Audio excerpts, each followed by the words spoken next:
विरोधी दल नेता गिरफ दाबी कले मंत्री। विरोधी दल नेता गिरफ करने आज विधानसभा संसदीय व्यापार मंत्री मुकेश महालिक दाबी कर जुक्ति अनुजाई राज्यपाल अभिभाषण बेले बाधा सृष्टि करने दंडनीय अपराध और असंवैधानिक। गतकाली विरोधी दल नेता राज्यपाल भाषण बेले बाधा सृष्टि करते विरोधी दल नेता गिरफ करने दाबी करुछि बोली संसदीय व्यापार मंत्री कहते।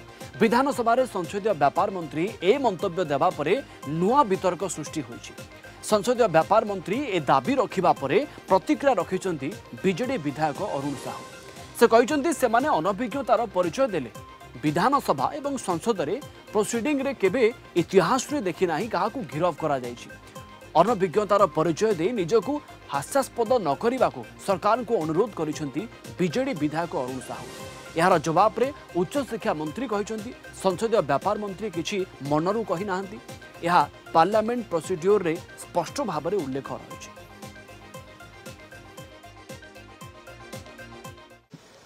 सी जहाँ रेफर कले सेटा तांकर अनभिज्ञतार परिचय देले।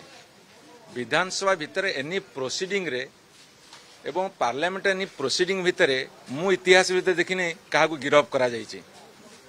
माने मु कौन कहबी मु बुझी पारुनी।